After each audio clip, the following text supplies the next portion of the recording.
Have you seen the trailers? I'm worried we're going to see too much Sephiroth in this. Nah, it'll be fine. It'll be just like the original. Yeah, I'm sure it's fine.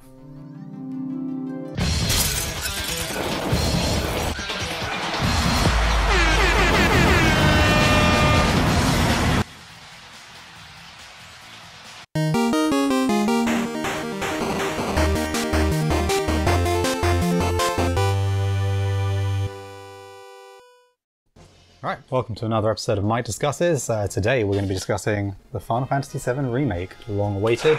Is it really a remake? It calls itself a remake. Well, it's a remake, yeah. I'd say so, yeah. Square-Enix advertised it to us as a remake.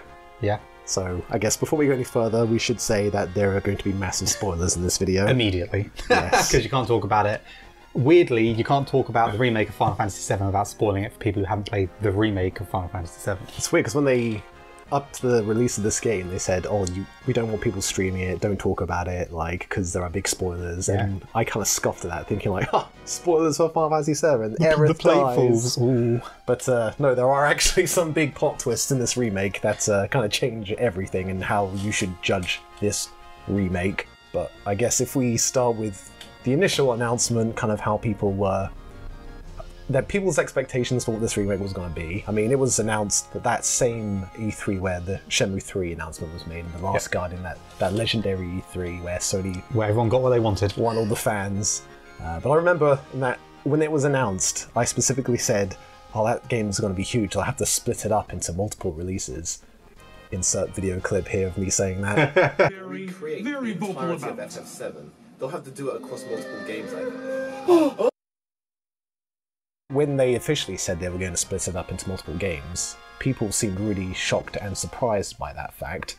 I mean, people don't seem to appreciate the scale of the original Final Fantasy VII, how big that journey was. Well, I mean, you only need to look at the fact that, like all the other Final Fantasies, it was a multi-disc game on the PlayStation, so it was already big enough that it needed to be split up on the PS1. Yeah, Just to happen they could release three it all at discs once. of content. Yeah. But that was probably mostly for all those pre-rendered cutscenes that they had in the game. Yeah, that took up largely. the majority of the space. That and the music. Yeah. I mean, that said, I mean, this one, not only is it multiple parts, it's also multiple discs. Yeah. So, yeah, that's the Clone Wars. That's the Clone it's meant Wars. to be Final Fantasy, but... The actual Final Fantasy VII Remake's in my PS4, but looking at how the original games were made, they obviously used pre-rendered backgrounds, and that was a very efficient way for them to construct these very elaborate worlds for you to explore on such a limited looked very nice as well, hardware, yeah.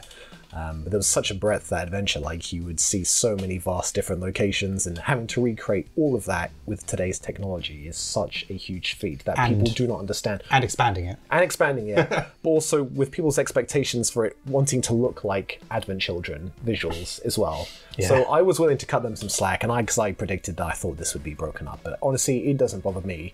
What does bother me, though, is how they haven't really advertised very well or communicated to the audience that it is only the Midgar section of the game. Yeah. Well, that's the thing. Obviously, we've had a lot of people come into the shop wanting to pre-order this, and several of them I've said to it, I've jokingly said, "Oh, it's a shame you won't be able to, finish the game for another 10 years or something like that." They've been like, "Oh, what do you mean?" Like, well, this is only like until you leave Midgar, right? And they've been shocked, really. Like, a lot of them haven't known that, which is weird considering, it's getting a lot of attention, a lot of news. You can't really blame people. It literally says on the front of the box, Final Fantasy VII Remake, not Remake Part 1. Yeah, well, when it was coming out, I was saying to Mike, how long is it going to be? Like, how close to release is it that they're going to suddenly shove Part 1 onto it?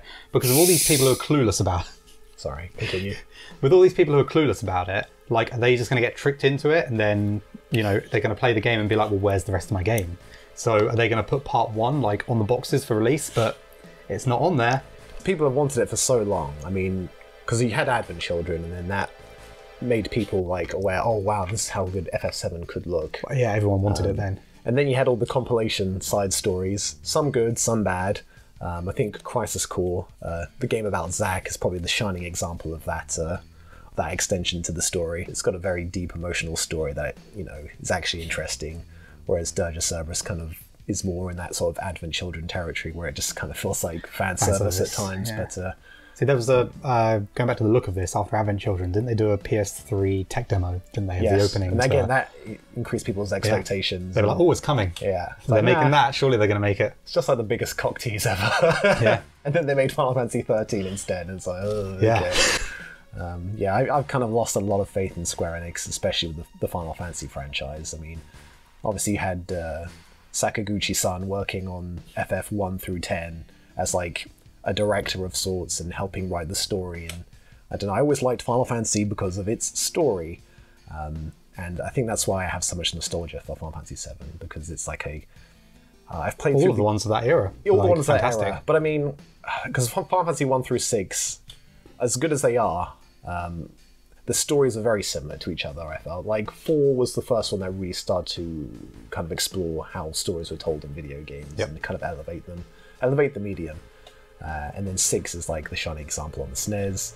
And then you get The to culmination 7, of everything they learned from the first 5 brought together in a classic. Another classic. but 7 just redefined everything. Like, I think people who have not played the original kind of look at the original as like, what is this Lego-looking dog shit? Like, they don't really understand sort of the context of when it was made and how important it was. I was saying you look at anything like that because people obviously talk about, GoldenEye, Ocarina of Time, all these other classics. Yeah. But people who didn't grow up with those or experience them at the time, going back to it now, are like, well, this looks like garbage. What was all the hype about GoldenEye? I'd rather play, Halo, Call of Duty, anything like that. Yeah. But at the time, it was pretty good, and it was everyone's, considering, especially over here in Europe, it was so many people's first introduction to RPGs because we got shafted when it came to RPG releases. Not just RPGs, but also just like Japanese games in general. Like, Yeah.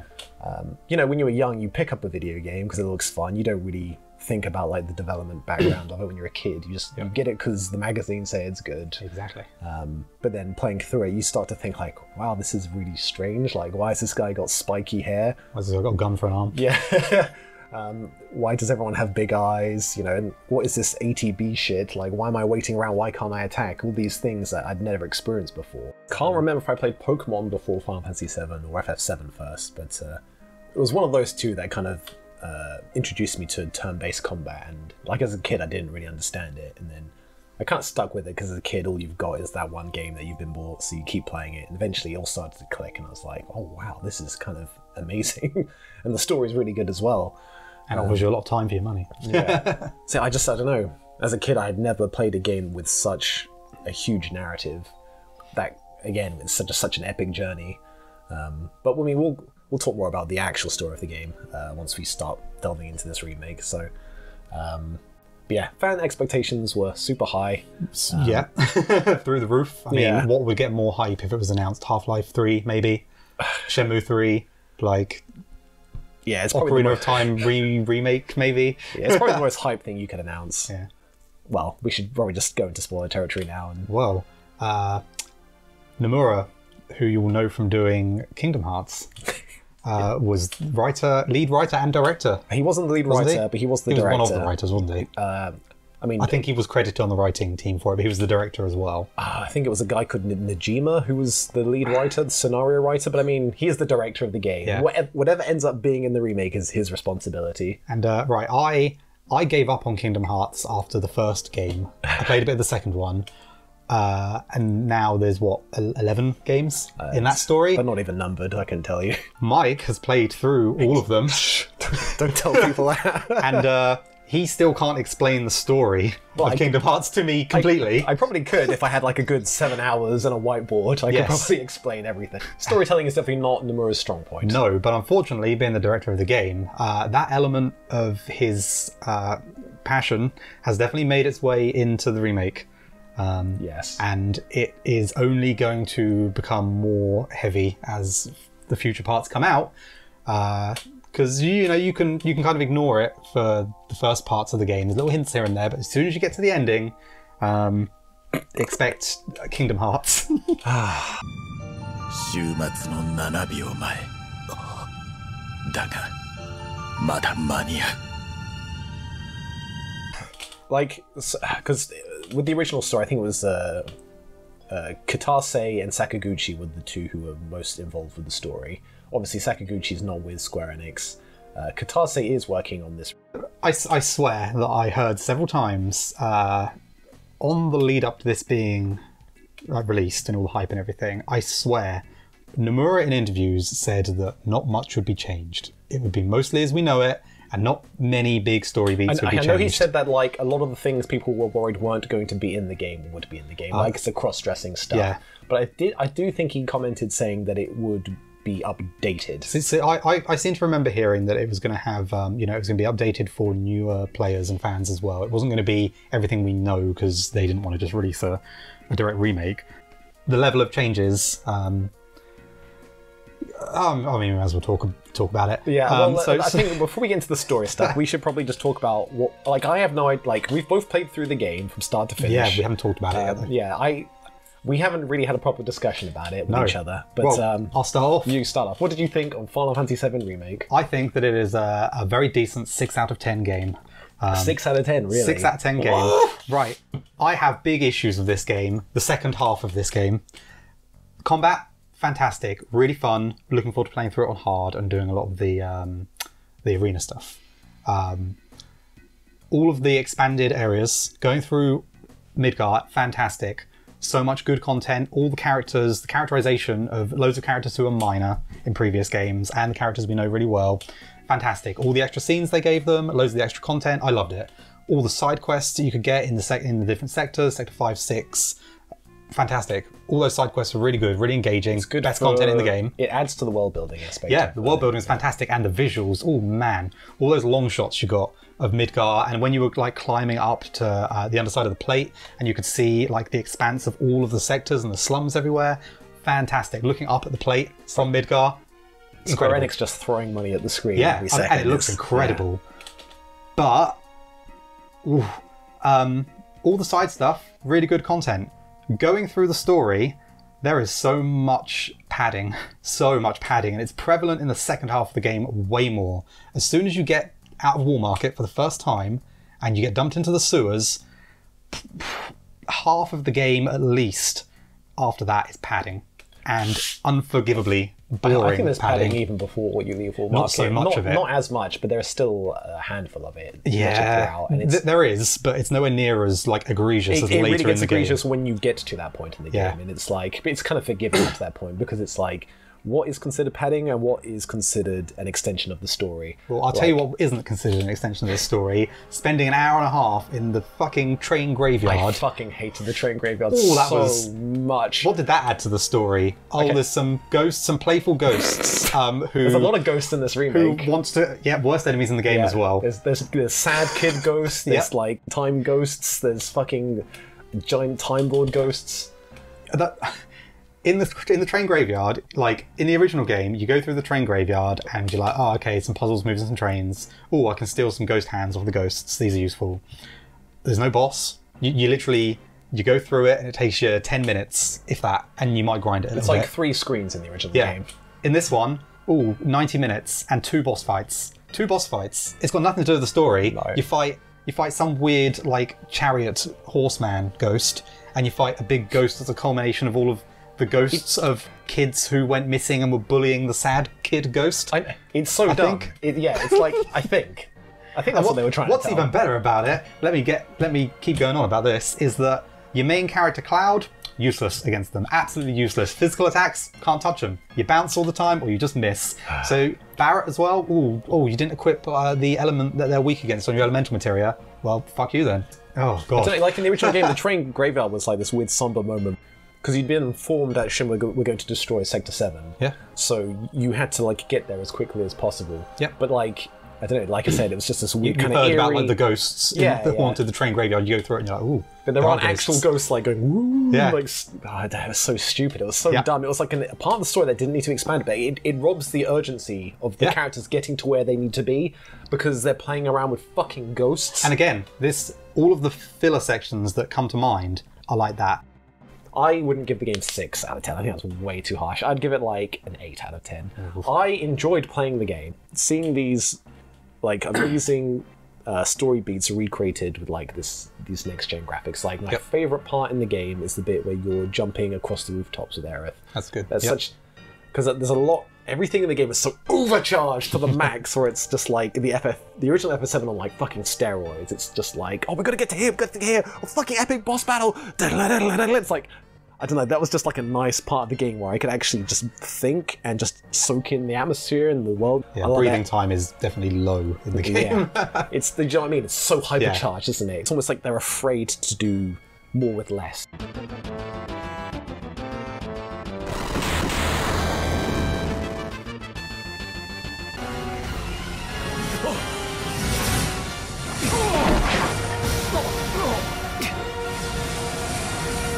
No, I did like the game. Okay, I'll talk about the things I didn't like about it without going on for hours. But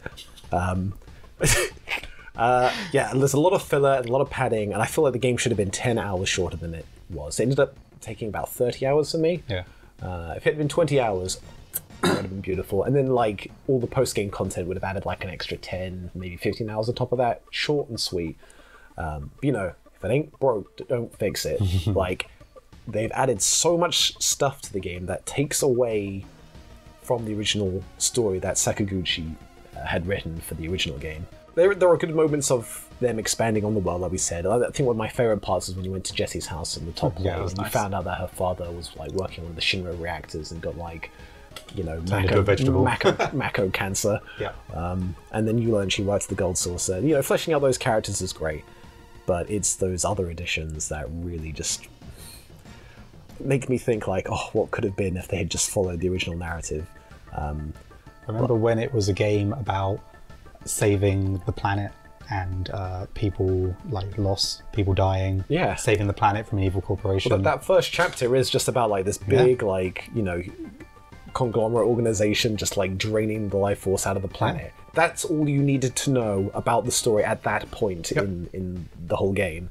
But even when it comes past that, like, and gets into the greater good, and it's like, yeah, they're draining the life from the planet, and then, oh, the planet's going to die from it. Oh, Sephiroth's here now, and also wanting to like kill everything. We should talk about Sephiroth. Well, Hold on, wait.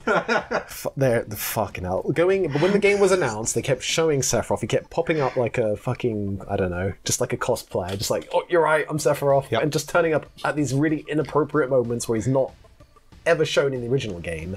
Like, okay.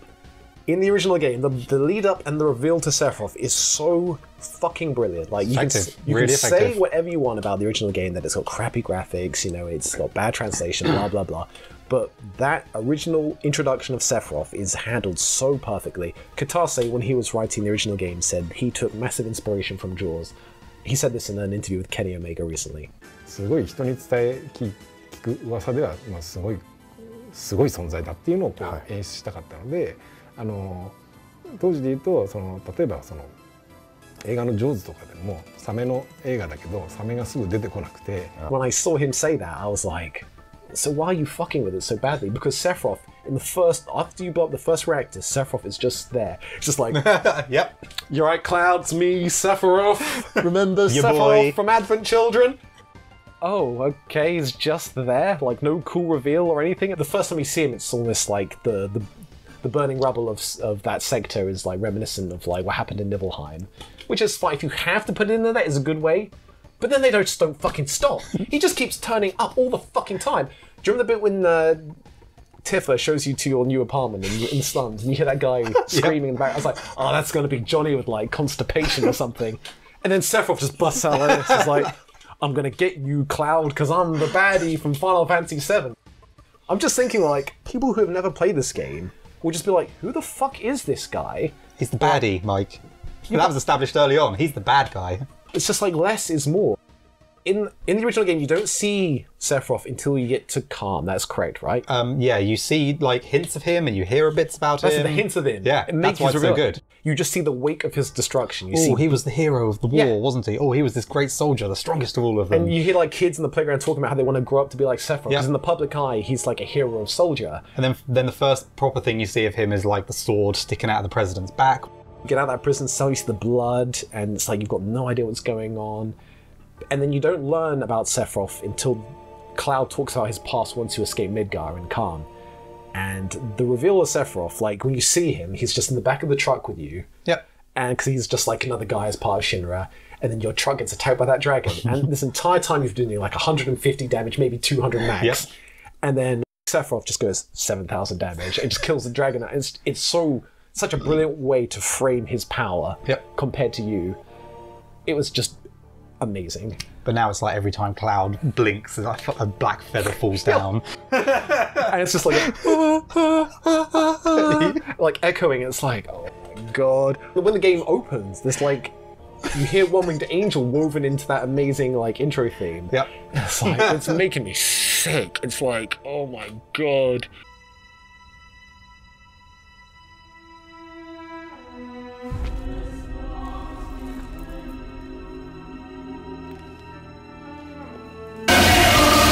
I'd be interested to hear what people who haven't played the original Final Fantasy VII feel about the pacing of Sephiroth's reveal, because it's just going to be like loads of other games. I know someone who's going through it hasn't played the original. He just keeps asking me about what the fuck is happening. I can't wait till it gets to the end of the game. Yeah. So, Yeah. I mean, yeah, if we're talking about the story, we should talk about like what happens in the final hour of the game, because that is... honestly, up until that point, I was like, I don't really know what these ghost things are that keep turning up.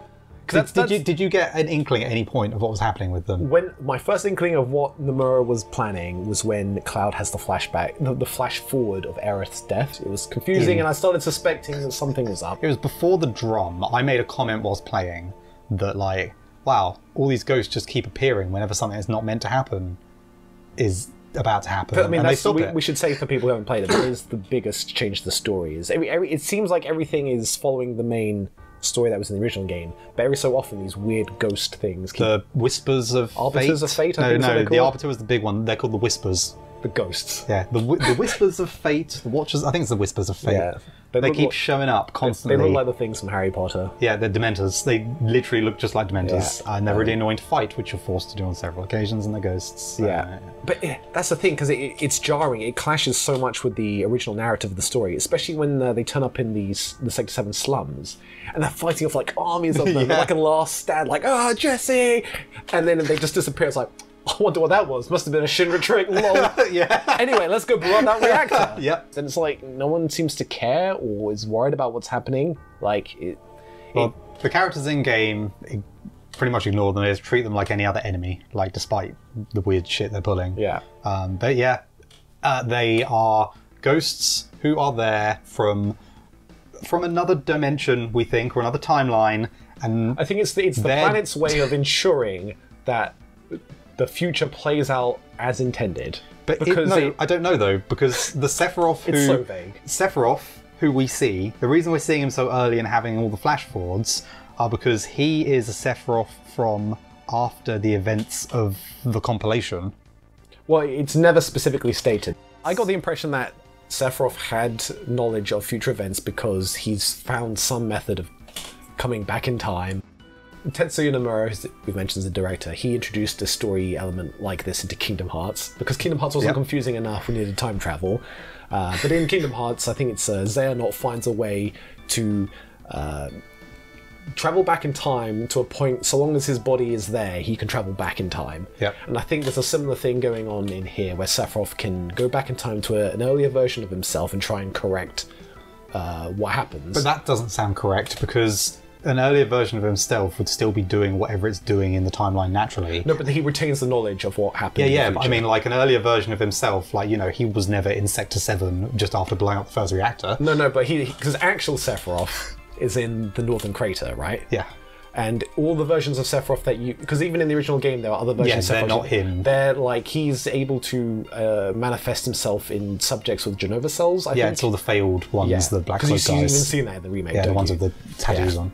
So, yeah, if he's able to travel back in time and then still possess I those... guess. I think that's the implication. And nothing's been confirmed. It's very fucking vague, wishy-washy bullshit.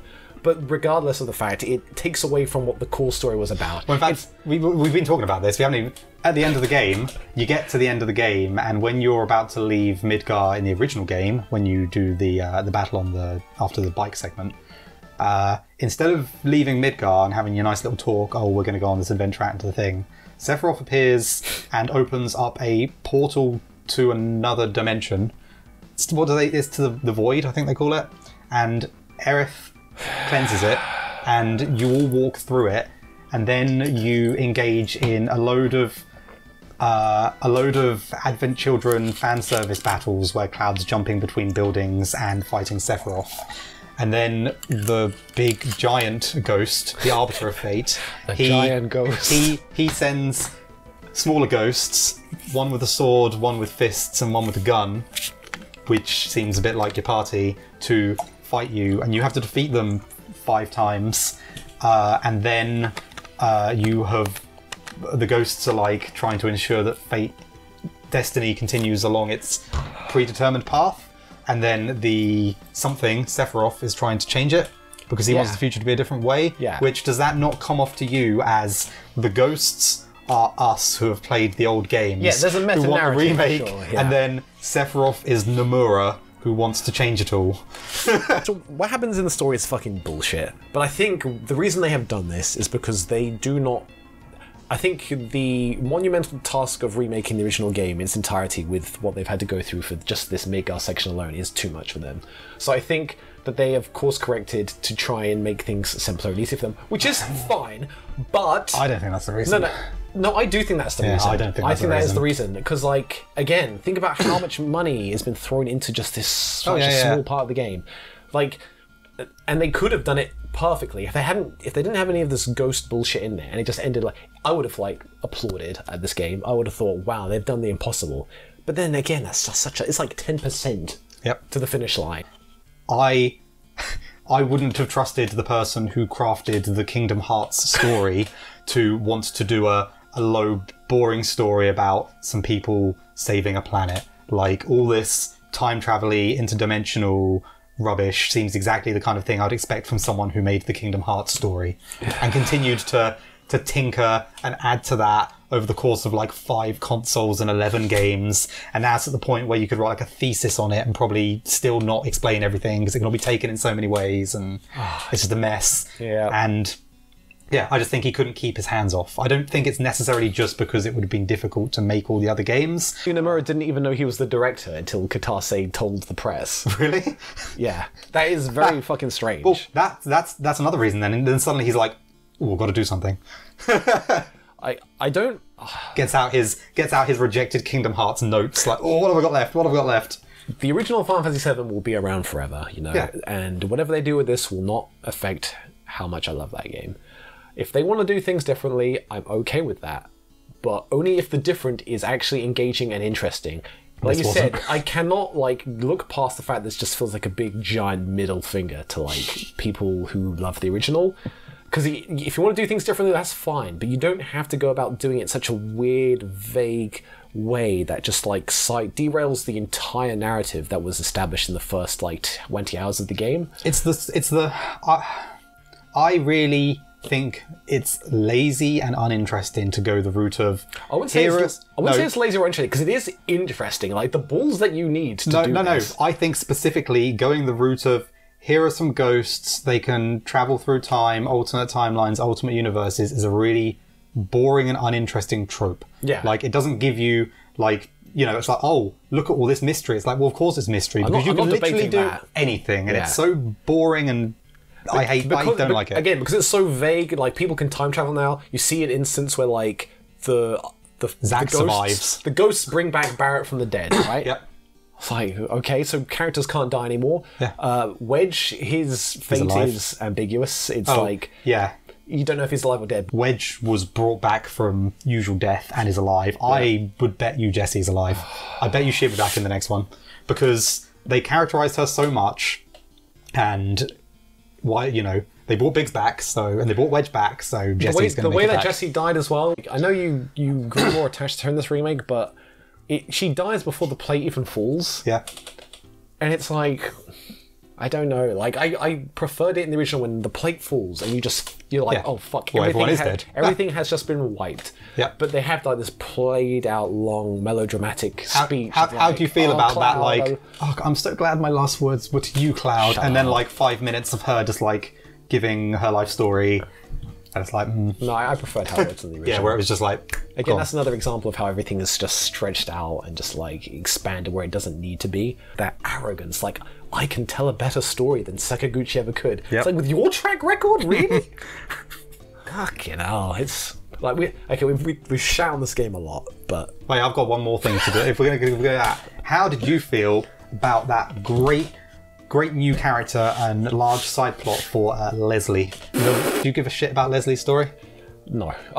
He's going to be in the next. He's going to be in part 2. Okay, he's going to be in part 2. He's going to be searching for his wife, and you're going to get another hour and a half where you meet him outside of Midgar because he's left. Because he's not nothing to live for there anymore. The idea of the character is fine, but it's just the way he looks, and he looks like the stupid people out of this. The trio. I can't sympathise with these people who just look like they're glamour models all the time. The way he's dressed like a complete cunt.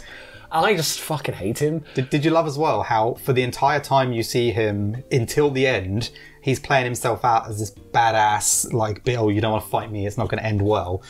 And then he gets fucking shat on by Don Corneo, of all people. すいません。そのことで報告が。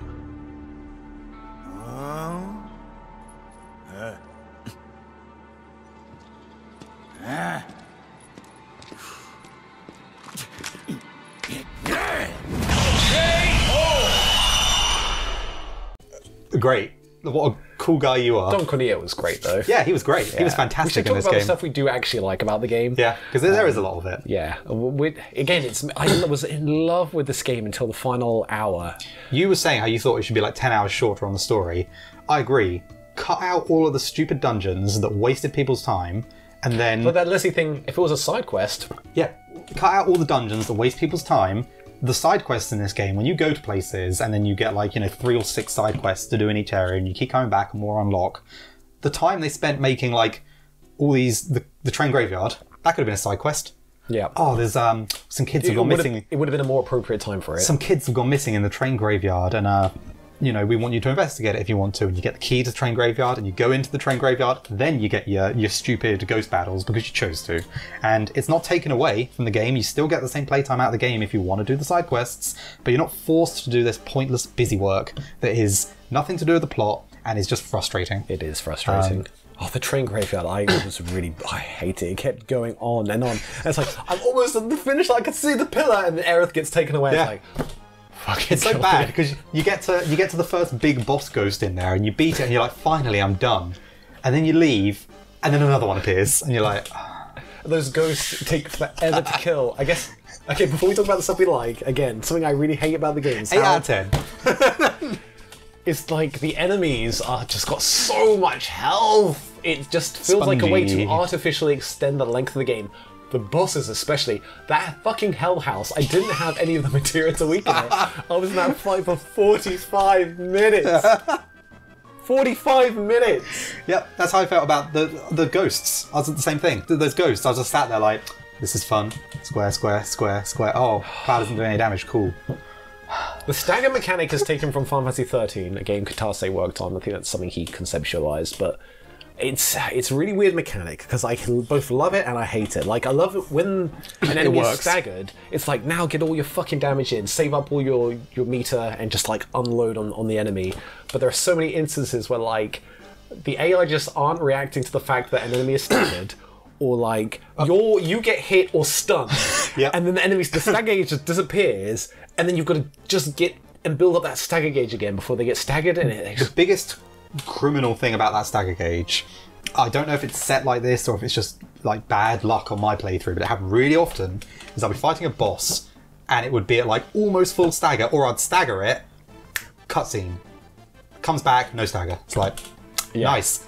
I've probably got the clip of it. I saved it actually on my PS4. Fight against Sephiroth near the end of the game. Cool. Oh, Sephiroth's like lost a little bit of health. Oh, cool, I've got Cloud's limit break. Nice. Use the limit break. First, 30, 30, 30. They hit, no more damage because of the cutscene. He's like health gated, and it's like, oh, cool. Thing hits 3,000, no movement on the health bar because we've got to play his cutscene first. Yeah. It's like, nice. All my strong moves are useless in boss battles. That's good to know. Glad I learnt this. Yeah. So good things. Sorry, we were talking about the good in the game. Let's actually talk about the good things, because there is the game looks fucking amazing. Those character rigs, they're so expressive, they're so detailed. Yep. And it's like the real-time graphics have now surpassed what we were able to accomplish with pre-rendered graphics in Advent Children.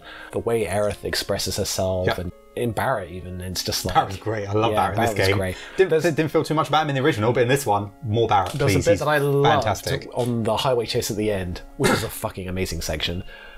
When he asks Nanaki to smile. Yeah. Oh, I love that. It was so good.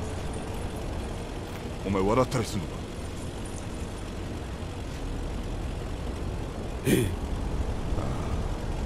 悪い笑わねえ方がいい怒んなよ Those character moments are handled brilliantly. and it saddens me because it's all for nothing in my eyes because I know how it ends. Yep. There was a moment in the game where I literally started crying. Like, when you go to fucking Aerith's house, it looked so good. I was like, what? Look at where we are. But it just makes everything sadder because of how I know how the story ends. Yep. The idea of remaking FF7, I scoffed at that. Like, you can never remake Final Fantasy VII.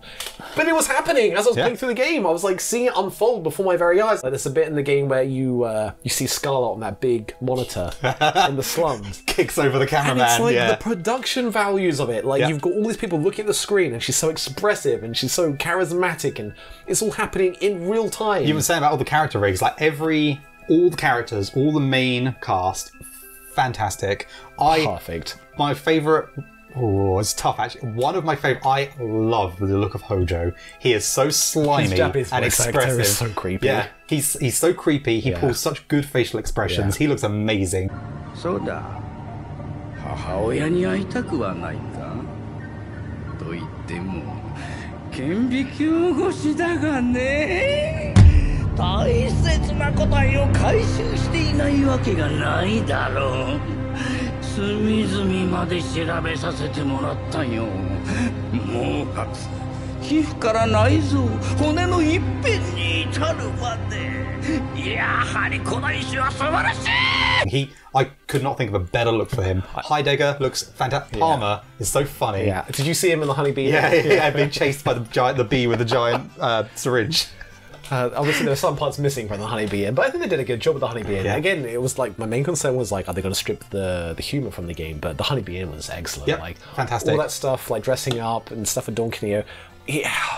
Going to the side quests and whatnot, there are so many mini games in this as well. Like there was some in the original, but there's tons in this one. Going to the honeybee, and you got like the rhythm gaming section, which was really fun. I like so that. Funny. That so dancing, good. Cloud's like. Earlier in the game, Cloud's like, I never dance. Suddenly, best dancer you've ever seen. Busting out these amazing moves. 私について来られるかい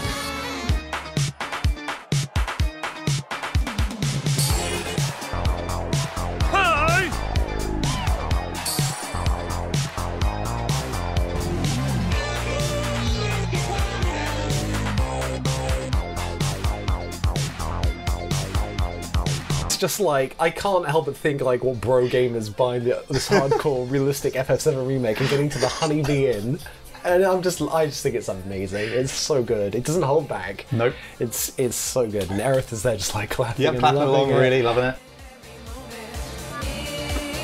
よくお似合いですよ。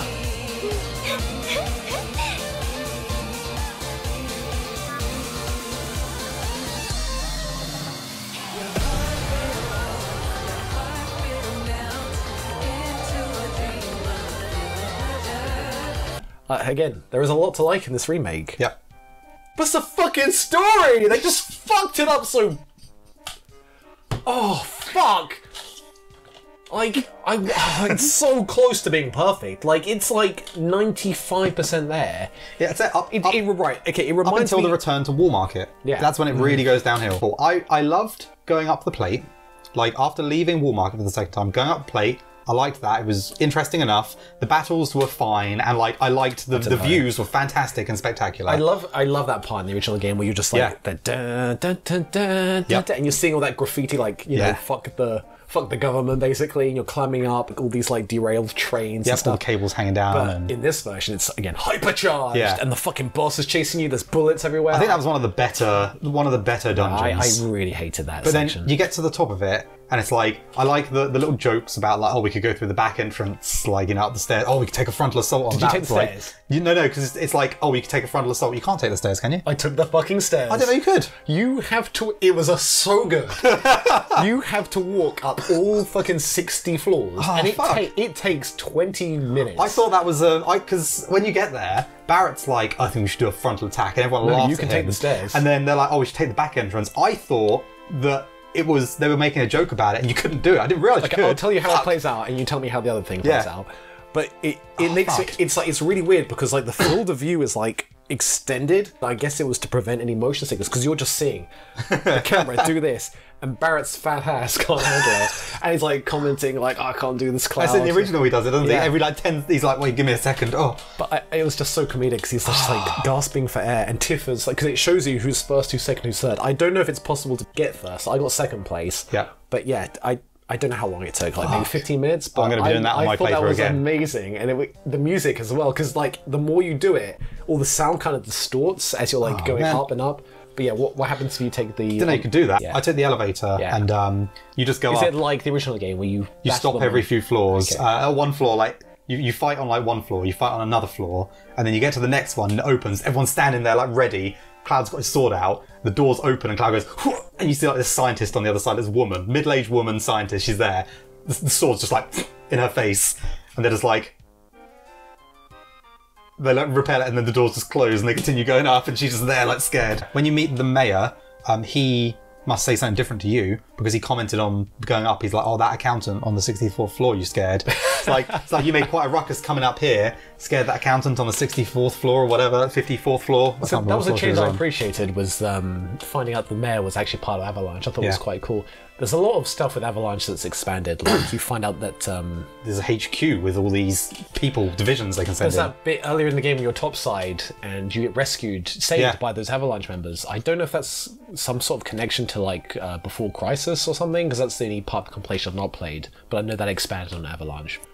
Okay, I don't know what is his name, Roche? Yeah, the guy on the bike. I played it in Japanese, I guess Roshu or something like that. He was fucking cool, that he soldier was. guy. I was expecting him to turn up on the highway chase at the end. Same. Like, Thought he was going to be the final boss of it instead of Motorhead, like he the doesn't usual turn one. up at all. Like, Yeah. that's so Well, bizarre. you only see him in those two sections near the start of the game. Yeah. And I would have thought that, he would have been waiting for you on the exit and you'd have had one more fight with him instead of Motorhead. Yeah. That's his thing. Because you don't even fight that boss properly. You fight him on the bikes, don't you? I was Bashing fine away with at that. him. I like- I yeah, understand but that section. because you didn't get like a fight, I was expecting him to come back and you have an actual fight with him at the end. But he was a cool character. Yeah. And because it good addition, another soldier. It explains how kind of elite and amazing the soldier division is. But he never shows up again. So I was like, what was the point in introducing him? He'll Like, be in the future parts one day. I hope so. It was just weird how he didn't appear at the highway chase. I love the highway chase. I thought it was so awesome. And the remix as well. Actually, we should talk about the music. There are new tracks, like in the Wall Market. That was great. And there are some new tracks which I think are just so bland. And I think one of the there's two composers working on it, remixing Uematsu's music. One of them is one of the guys who worked on Final Fantasy XIII.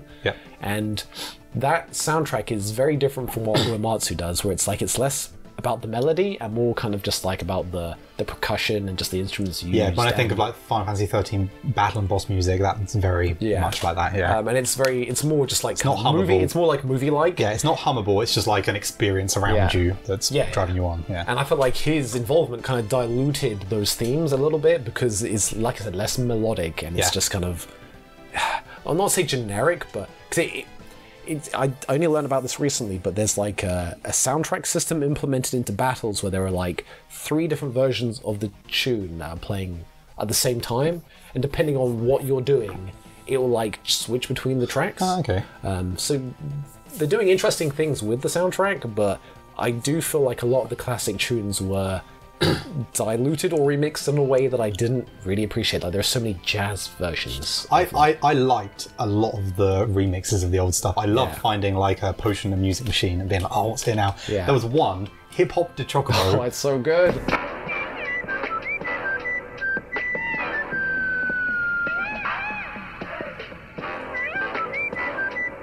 They didn't play Barrett's theme. Like, what the fuck? Like, why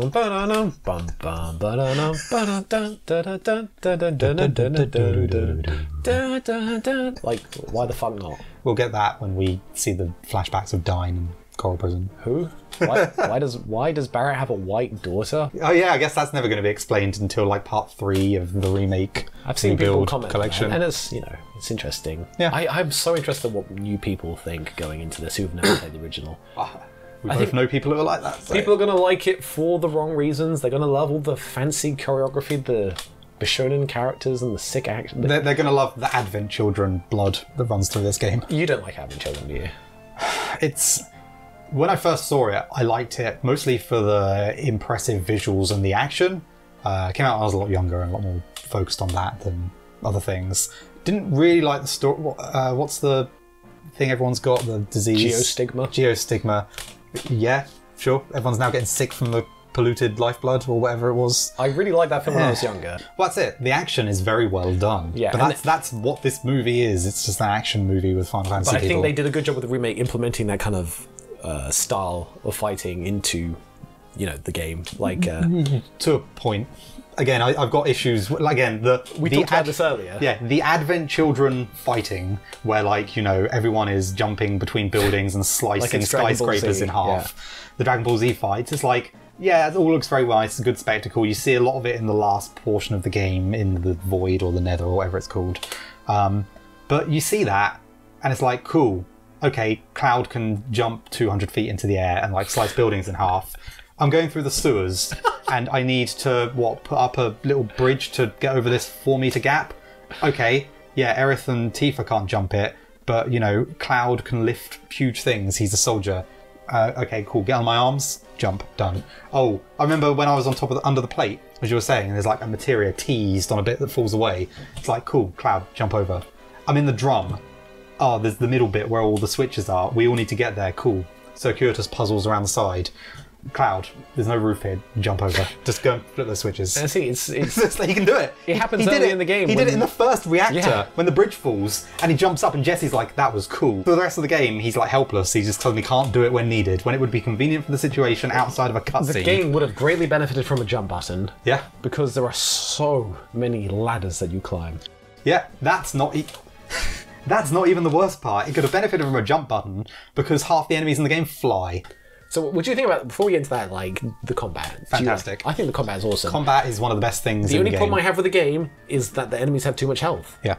If they had because it just, again, like I said, it feels like a way to artificially extend the length of the game. Most of the enemies are kind of okay if you use the right stuff against them. There are some of them, though. I recorded on my PS4, I don't know if it'll be in this video, but there was those flying seahorse dragon things. Those are one of the... Oh my god, I spent 15 minutes just trying to kill just a random group of them. The drakes, the Cerulean drakes. Because there was a bit going out of the plate actually where I fought one of those and I was doing fine. Got it down to 2 of them, killed one of them, other down to a 3rd health. Suddenly it almost wiped my party out of nowhere. And I'm cool, I wish Cloud could attack it. Switch to Barret. Oh, Barret's dead. Cool, let's res him. Blizzaga kills him again. It's cool. What's over there, and I can't attack it because it's off the edge of a road, and I can't jump, and no one's got any AOE stuff. Cool. It can be frustrating. The animations, the way you have to strategize, having ATB in reserve is very crucial, and being able to switch between the 3 characters is very crucial, and I like that it forces you to do that. I love the weapon system where you can upgrade weapons. Yeah, that's pretty good. Because the materia system from the original game, it plays out very much like it does in this remake, and they did a very good job translating that to this new game. Elemental materia, I didn't find many instances where I was conjuncting materia. It was just elemental is all I did, really. Elemental was the main one. I just gave Barret whatever I thought would be good at the time. Elemental of that, Maximum Fury, cool. I used it with lightning because a lot of the enemies in the game are Shinra related. It was always lightning or fire. It's am I likely to fight humans? Cool, fire. Am I likely to fight machines? Yes.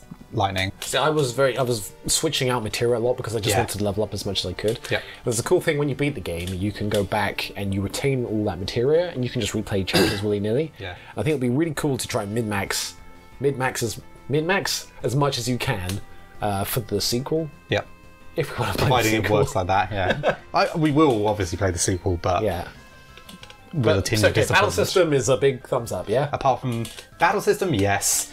Unfortunately, a lot of the enemies they throw at you, I didn't like the fact that there were so many enemies who your main character was ineffective against for reasons. Yeah. Flying enemies that you can't get to because the heli troopers, they were pains. They did so much damage. They did so much damage, and as soon as Cloud goes near one, they just go, I'll let it fly away somewhere. It's cool, nice. It was what's the name of that kid who gives you the enemy intel stuff? Oh, not Chaz. Oh god, what's his name? Starts with a C.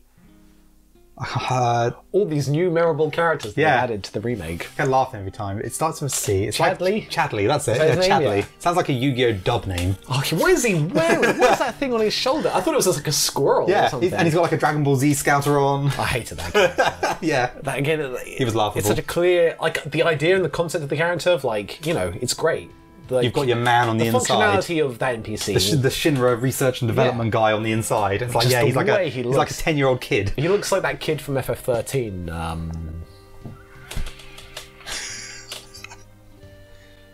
The other memorable Nomura original. No, Nomura didn't do the character designs of 13. I didn't do. Lightning, Fang, Vanille, Snow. Snow. The kid. What's his name? I don't know. Oh, fuck, be in that game. Chadley's a man he works for Shinra in like the research and development department for like materia and stuff. I'm gonna look this up. And he's got a bunch of quests for you where you have to, it's like, stagger 10 different kinds of enemies, use weaknesses on 20 different kinds of enemies, and he makes new materia for you as you go on, so you get like a... Hope. That's what his name was. oh. He looked just like Hope. Yeah, you can unlock summons and you get new VR missions. That VR thing was pretty Yeah, cool. the VR thing was cool. That was like a nice throwback to Crisis Core. Actually, there's a lot of references to the compilation of FF. In the first reactor, you see posters for Benora apples, which is a very... that was a big part of the Crisis Core story. Like, Benora was the town that Angeal was from, and he used to eat Benora apples. That was something. So that was a cool lot to that. And then when Hojo was talking about... You were right about this, by the way. When Aerith, he tries to make Aerith breed, he talks about like candidates from the soldier program, but he doesn't know whether to use S-type or G-type, which is another reference to Crisis Core. Yep. But yeah, before the game came out, you said they were going to... I said they're going to drop... they're not going to do the scene where Hojo tries to make a dog fuck Aerith.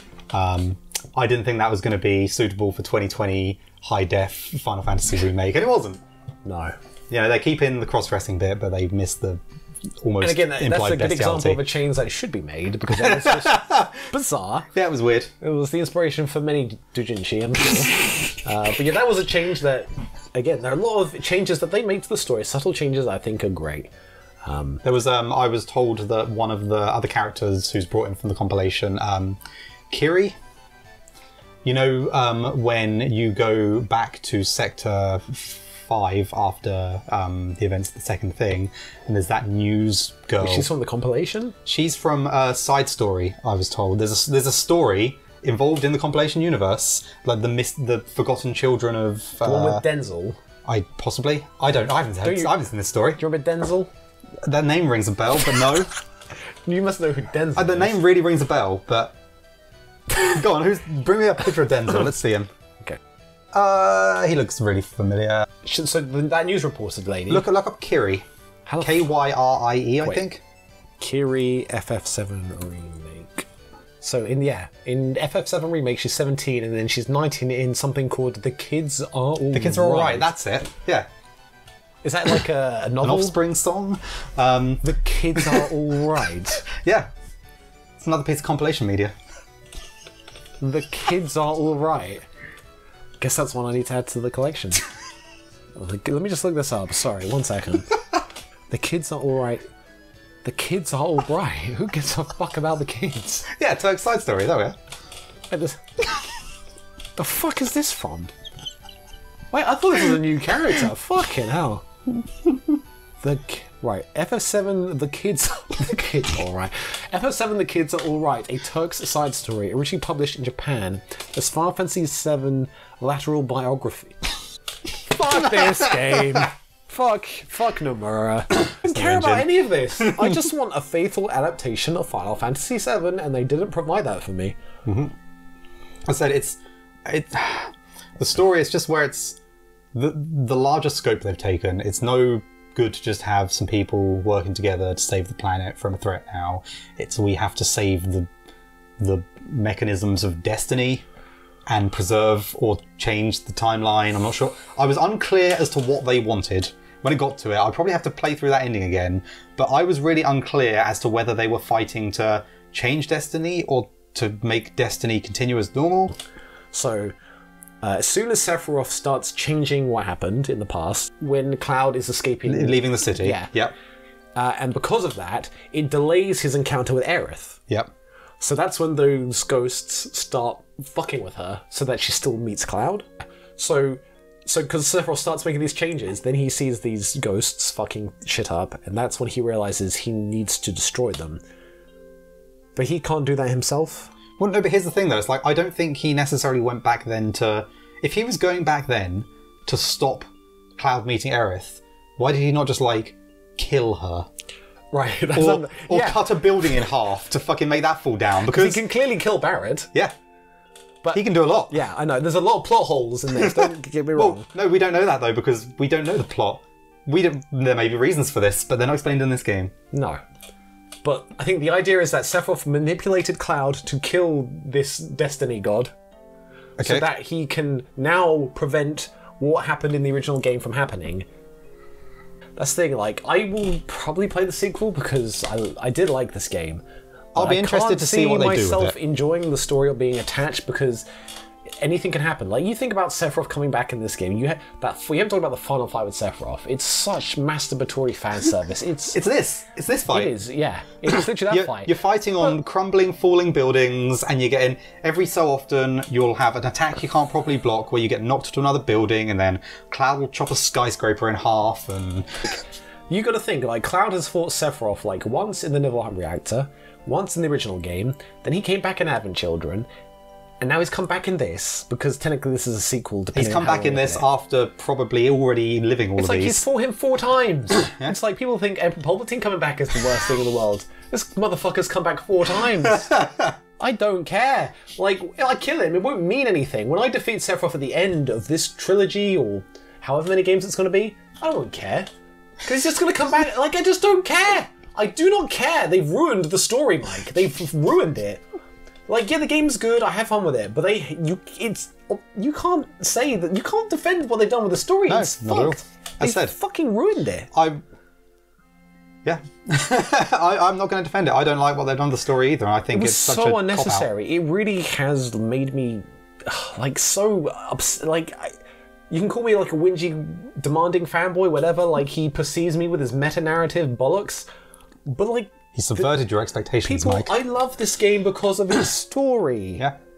Like, the story was so great to me. Yeah, people say this game is convoluted sometimes in its narrative.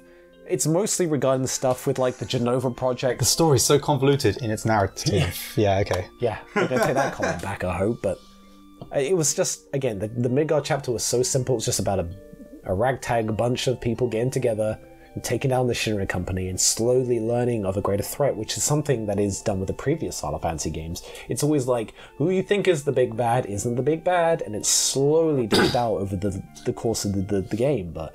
It's like the fucking opening cutscene almost gives you this. Would it have been so bad just to end the game on, like, you see the characters all from behind looking into the sunset, like, what is their future? The huge, because when you see outside of Midgar, the huge, like, desolate, barren, open plains, just seeing all of that, yeah. And a little town in the distance that you're going to go to, it's like, I guess that's our first stop. That's the perfect closure to the first chapter. It's like, again, in the original game, you don't really have too much knowledge on Sephiroth, but in this, you've already just fucking fought him in some alternate dimension, and it just...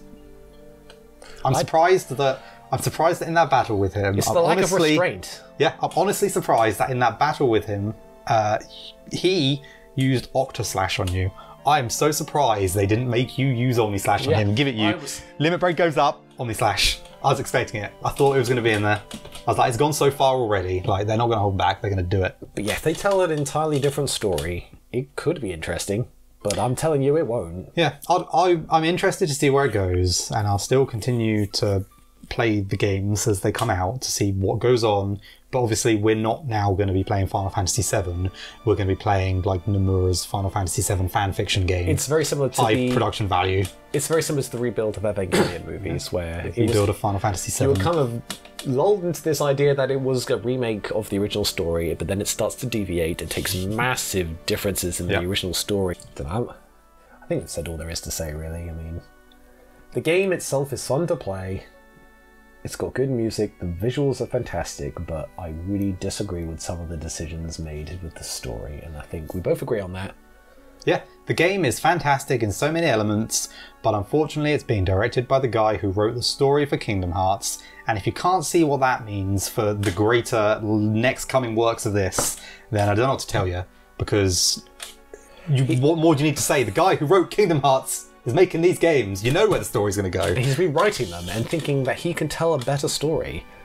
I can't argue if someone wants to tell a different story, because I will be one of the first people to say that if you're remaking stuff from 20 years ago because you think that a new audience isn't going to be satisfied with the originals and is only going to enjoy this story if it's shown in like newer, better graphics, yeah, give us something new for the people who did play it 25 years ago and want to experience the same story and the same like experience that we have our nostalgia for, but give it us in a way that gives us more.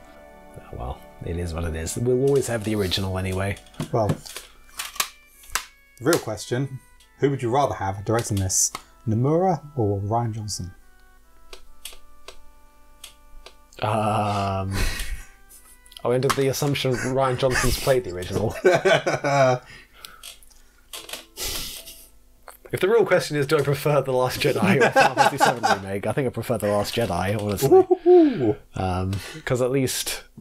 Oh, I don't know. So you're saying The Last Jedi was at least an 8 out of 10?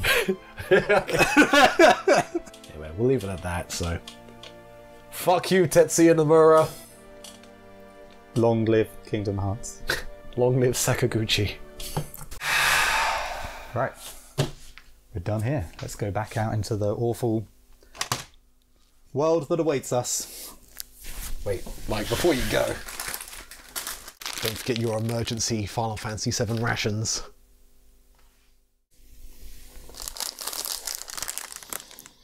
barbecue beef Tifa and chicken cloud.